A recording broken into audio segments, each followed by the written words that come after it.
Hey, and we are the Coalition Loud and Proud. We're here at your Pawtucket City Council. Mayor Don Grebien is graciously joining us again. He's always made himself available to, even on days when he wants to throw tomatoes at me.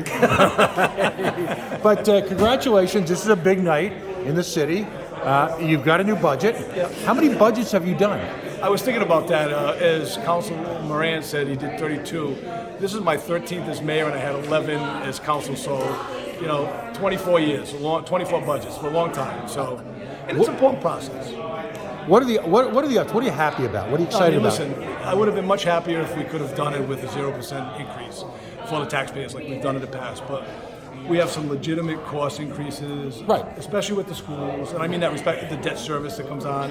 So we're balancing all inflation, those things. Right? So having said that. And we presented a 3.9% increase to the taxpayer, to the council rather, and working Dylan Zalazzo, the chairman of the finance, Mark Wildenay, Council Wildenay, and they've been talking back and forth. We all wanted to get down to what we could. They asked the firefighters to step up, and they did. And so we got down to a reasonable under 3% increase, trying to balance the taxpayers. So it's about managing it now, and how do we go through that? Right. The one major concern that I always have is the opera dollars that we are allowed to use as revenue replacement. At some point, that money's going to go, and so we've got about a 1.75 in this budget. We had 2, so we're trying to wean it off, and we've got to get down to 0. Right. No, understood. Now, I mean, you're looking at a staggering inflation rate over the last year or so, and I think folks, once they, take a deep breath, they're going to understand that you're facing, right. And I mean, at one point in the year, nearly a 10% inflation rate. Right. I mean, in fairness, right? We have contracts, and we just did a 5-year contract with the fire.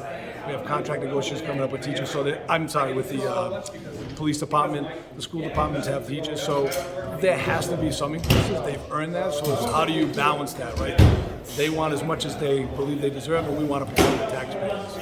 What about the breakdown between commercial and what we call residential tax rates? Yeah. What impact did you have on commercial rates this year? So there was it's the 1.1% factor that we do. Mm-hmm. So it'll be an increase to them as well across the board, and that's factored into the total number. So they go up a few cents as well. All right, so roughly on a percentage basis. I'm trying to think if it was like this new rate. I don't know what the new rate is, but it's about 20-some cents. Okay, because I mean the challenge is, as a northeastern city, it's the balance is trying to attract businesses. Right. Now, and we're doing things right. We're raising taxes just like we are, and that's the balance. Right. I mean, we're here most meetings, yep. And you've got this steady flow of small businesses coming to the city, getting licenses. It's kind of interesting, the juxtaposition at a city council meeting, because you're seeing every meeting businesses coming in, trying to make their way in Pawtucket. Absolutely. And you balance that. So one of the things for the small businesses is because of the opera dollars, now it's only one time, we're going to be rolling out some programs over the summertime. They've been through the Commerce Department for incentives to support them. So it's a balance, but you're right. I mean, we're trying to engage them to come in, and yet we're taxing them because we have to. Now, there was, we teased you about it in the headline, there was a controversy with the school department. The school department elected not to have a conversation about it. I could tell Mr. Shalell was disappointed about that just because of the absence of the conversation. How did that all come to be, and where did that end up? Like you, I've heard.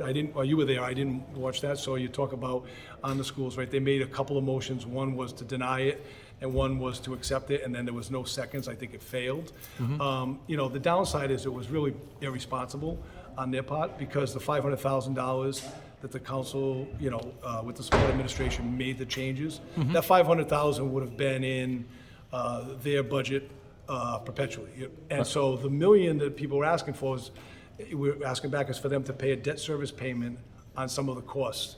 So, for instance, the $6.3 million that we have for debt service on schools, the ask was for them to pay that $1 million because they have tons of surplus that are taxpayers' money, and they're doing the right things with it. Don't get me wrong; they're building capital budgets, and they are doing some of that, but they're sitting there with a high medical that they don't need. And so the ask was to help us pay off one of their debt service payments. Last question, and I know it's been a long day for all of you. Yep. East Providence and the soccer club, I guess it was announced today that the soccer club is not going to play in 2024 in East Providence. Is there any location in Pawtucket that can be made to work, or where do you think this stands right now? So, I mean, you know me, I'm the eternal optimist, right? I'm Right. hoping that we can still, they've always said from the beginning, it's 18 months from construction. So we're hopeful that they can play there at the very end, but they're being realistic and saying not till 2025. I have not talked to them about the location, but I'm not sure. I'd love to have them here, but there really isn't. Unless we really, again, in the perfect world, if the stadium's done, we'll Right. get them there. But there's really no spot in Pawtucket. McCoy is coming down, it's not big enough. Right. So for all that, we don't have that space. So I don't know where they're going to end up. I know they're out talking with different colleges and stuff in the state of Rhode Island, because it has to, you know, they want to be in the state, so. All right, fair enough. Mayor Grebien, again, congratulations on your budget. You get to take a day off? No, but thank you. Excellent. I appreciate that. All right, buddy. Thank you.